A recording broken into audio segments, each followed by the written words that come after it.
foi o primeiro livro que eu li quando eu comecei a ter crise de ansiedade. Cara, foi muito foda pra mim esse livro aqui. Tipo, deu uma virada de chave em relação ao que você pensa, sabe? Então ele fala que tudo que você pensa, você tá mandando uma informação pro seu subconsciente. Então, se você tem muitos pensamentos negativos em relação à saúde ou qualquer outra coisa, a chance de você colher isso no seu futuro é muito grande. Então ele dá exemplos na vida real. Isso me impactou muito, porque quando você está com uma crise de ansiedade, você tende a ter um pensamento muito para baixo, né? Você tem essa parte de sintomas mais depressivos, de achar que o mundo vai acabar, que a vida vai acabar e de que tá tudo ruim.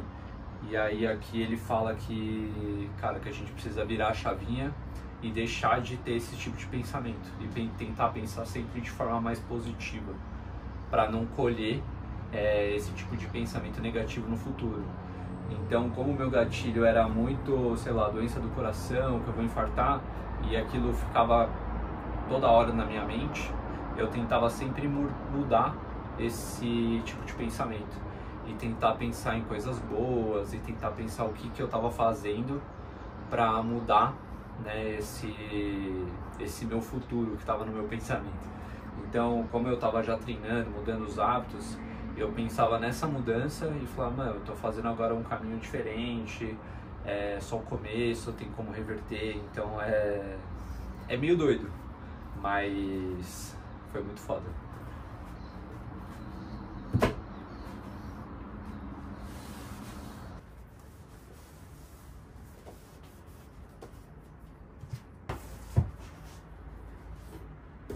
Esse aqui foi outro livro que foi, eu acho, o segundo ou terceiro que eu li, que me ajudou bastante nessa parte da ansiedade. Então, ele é a mesma ideia do subconsciente e ele fala sempre do tipo de pensamento que você está cultivando, e dependendo do que você está pensando, né, a longo prazo, provavelmente a tendência de você colher aquilo é real. Então aqui ele fala bastante disso, ele até cita coisas parecidas com esse livro, né, do subconsciente. É muito bom, eu gosto muito desse autor. E aqui, ó, uma curiosidade sobre mim. Eu sou viciado em investimentos, desde quando eu trabalhei no banco. Então, desde quando eu comecei a fazer cursos, quando eu entrei no banco eu tive que fazer alguns cursos para ter alguns certificados lá dentro. E lá, fazendo um curso fora do banco para passar nessas certificações, eu conheci um professor. E esse professor, ele me apresentou o mercado de ações. E isso foi mais ou menos em 2014 para 2015. E eu lembro exatamente que ele falou de dois investidores, Louis Barsi e Warren Buffett.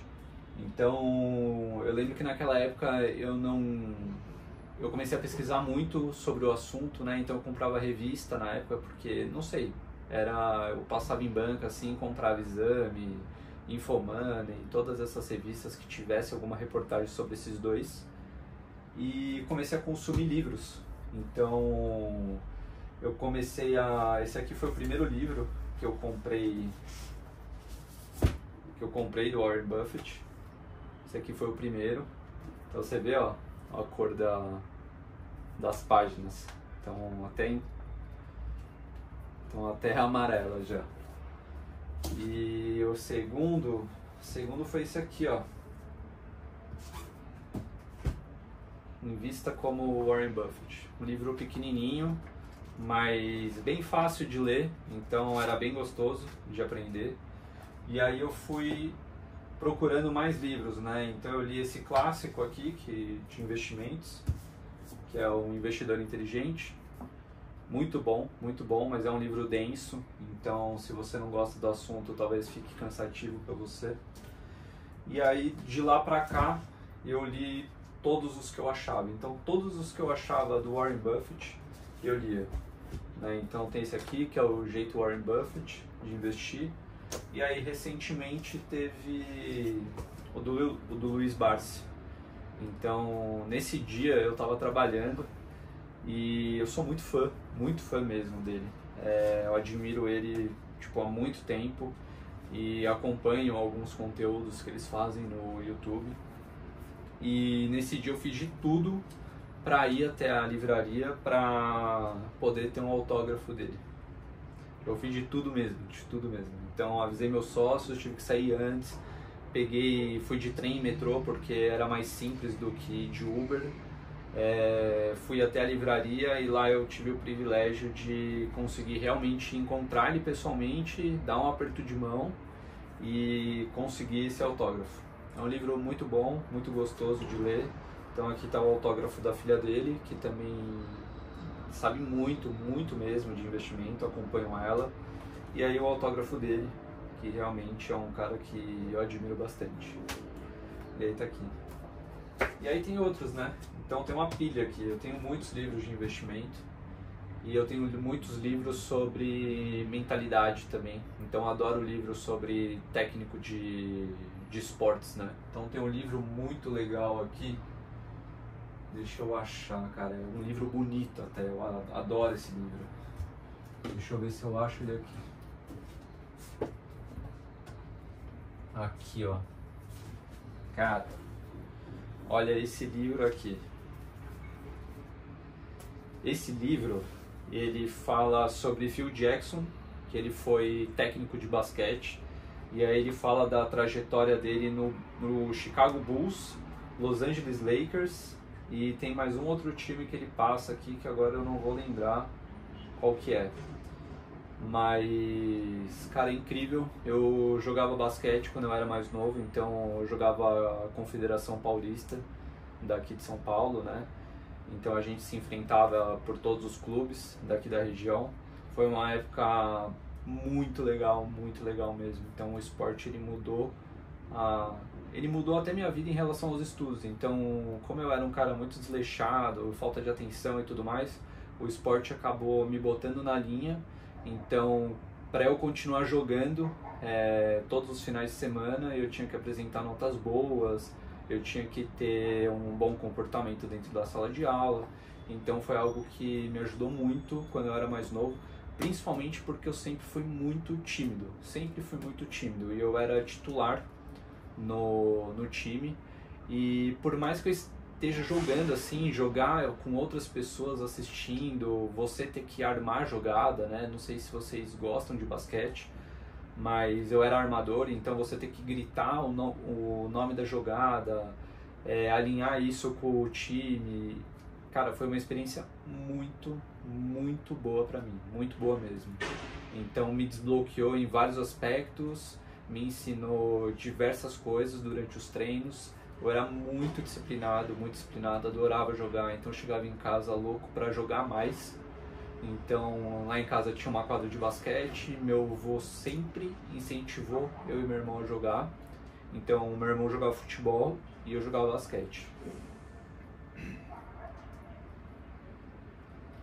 Meu irmão jogava futebol e eu jogava basquete. Então eu lembro que nos aniversários, né, Natal, sei lá, qualquer data comemorativa, a gente sempre ganhava uma bola. Então meu irmão ganhava sempre uma bola de futebol e eu ganhava sempre uma bola de basquete. E eu jogava futebol também, mas não tão bem quanto meu irmão.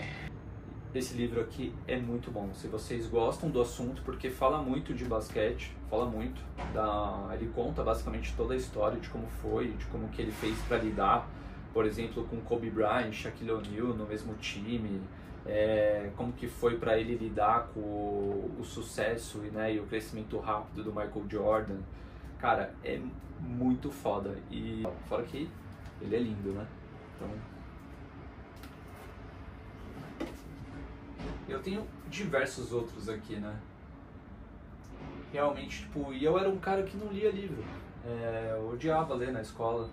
Então, pra você ver, quando você realmente gosta do assunto e você dá a oportunidade de estudar um pouco mais, você vai ler, cara. Você vai ler. Não é que a gente não gosta de ler, é que a gente aprende a ler de uma maneira forçada na escola, né? Então você acaba tendo que ler de uma maneira forçada e você não tá com aquela maturidade preparada para ler aqueles tipos de livro. Pelo menos eu falo por mim, né? Então eu não estava preparado para ler, sei lá, Fernando Pessoa, né, Machado de Assis. É muito difícil a interpretação. Então, se você quer uma dica, se você está querendo começar esse hábito, comece por um assunto que você goste, por mais que não seja seu assunto profissional. Sei lá, se você gosta de romance, gosta de história, gosta de ficção, ou se você gosta de finanças, ou, sei lá, psicologia, qualquer outro assunto, cara, pega um livro, porque é muito bom mesmo. Eu não sabia que era tão bom assim. E aí hoje eu quero ter minha biblioteca. É que aqui já tá pequeno já, né? Mas eu quero ter minha biblioteca ainda. Então bora continuar limpando aqui.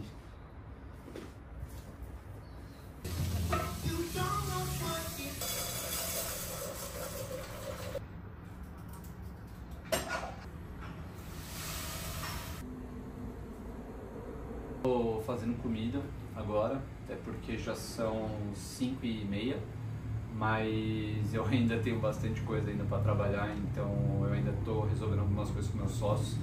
Mas hoje, limpando a minha estante ali, organizando o escritório, a parte dos meus livros, foi meio nostálgico. Então eu revisitei vários livros e uma coisa, cara, que eu realmente anotava quando eu estava com crise de ansiedade, e que eu precisava me preparar sempre pro pior. Então eu sempre precisava me preparar, tipo, para uma nova crise. Então é como se eu treinasse, me alimentasse bem, dormia, para eu realmente poder enfrentar caso eu tivesse alguma crise. Então tudo que eu fazia era para quando surgisse esse momento eu soubesse reagir a isso, sabe? Só que sempre com a expectativa de que isso nunca ia acontecer. Então, eu acho que o lance é a gente sempre se preparar para o pior, para o nosso maior desafio, seja ele qual for. Mas sempre pensar que amanhã pode ser um dia melhor. Então, pode ser meio um papo de coach, assim, meio, sei lá, um papo motivacional, mas não é. Eu não conheço ninguém que é bem sucedido sem ter um mínimo de esperança no futuro. Então, sem pensar no mínimo que amanhã vai ser realmente um dia melhor. Então, nada como um dia após o outro.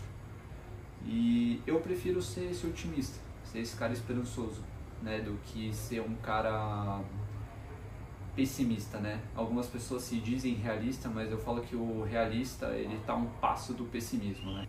Eu prefiro ser sempre um otimista. Então, sempre pensar que amanhã vai ser um dia melhor, que amanhã eu vou estar melhor, que amanhã as coisas no trabalho vão melhorar, que amanhã o meu treino vai ser melhor, que amanhã eu vou estar mais bem disposto.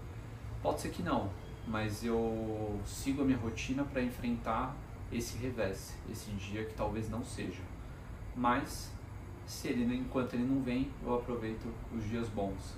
E óbvio que a gente tem muitos dias ruins, né? Eu não estou motivado ou bem-humorado todo dia, eu tenho meus dias, eu tenho meus desafios também que eu enfrento.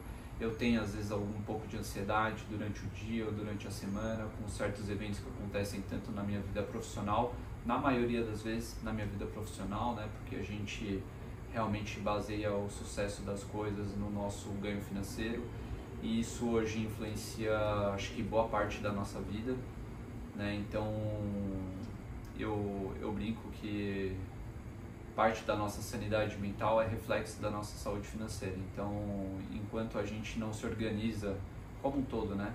Organiza a vida como um todo, mas principalmente também a financeira, a gente tá a uma beira de ter algum ataque de pânico, uma crise de ansiedade, um ataque de raiva. E então, quanto mais a gente se preparar, seja guardando dinheiro, seja treinando, seja se alimentando melhor, cuidando do sono, esses são ferramentas que você usa na sua rotina para você se preparar para um dia ruim. E quando esse dia ruim surgir, você vai estar preparado para enfrentar, eu tenho certeza. Que aí você vai ter a inteligência emocional de parar e raciocinar de forma fria e não ser impulsivo, né? Eu fui impulsivo durante boa parte da minha vida, e principalmente quando eu comecei a trabalhar no banco. Então eu já era um cara ansioso, mas que eu não sabia ainda o que era aquilo, o que significava aquelas sensações no corpo, mas eu já vinha demonstrando assim durante esse tempo que eu realmente precisava olhar, mas eu não olhei. Então eu não me preparei para quando chegasse a pandemia e quando eu tivesse um revés dentro da empresa um revés bem grande, bem forte, numa idade que eu não esperava. E eu tive que lidar com isso junto com os meus sócios, óbvio, mas boa parte das coisas às vezes a gente tem que enfrentar sozinho. Então eu tinha medos internos, medos pessoais, que eu tive que enfrentar nessa jornada aí, né, nessa fase mesmo. E aí eu percebi que quando eu tenho uma rotina equilibrada, né, muitas pessoas falam que não tem como você ter uma vida equilibrada o tempo todo. Cara, eu concordo assim em partes, mas veja bem, né, tipo, você está estudando para o vestibular, né, óbvio que você vai estudar mais, então o que é não ter uma vida equilibrada? Talvez você às vezes deixar de ter uma vida muito social para você focar muito às vezes no objetivo que você precisa, mas eu discordo da parte que você precisa abrir mão da sua saúde para você ter um ganho de carreira profissional. Eu acho que quando você aprende a ter uma rotina, você não vai abrir mão de comer bem, né, de dormir bem e de se exercitar, até porque esses 3 pilares vão fazer você ter um desempenho muito melhor na sua área de trabalho, na sua parte de estudos, em qualquer âmbito da sua vida, né? É um hábito angular, então quanto mais você faz, quanto mais você faz, mais coisas na sua vida vão melhorando. Então não tem como você falar, não vou treinar durante 3 meses porque eu estou focado em fazer um concurso público e eu preciso estudar. Não, cara, talvez se você tiver uma rotina realmente de treino, sono, alimentação e estudo, talvez você tenha um desempenho muito melhor, porque o seu foco vai estar melhor, o seu aprendizado vai ser muito melhor.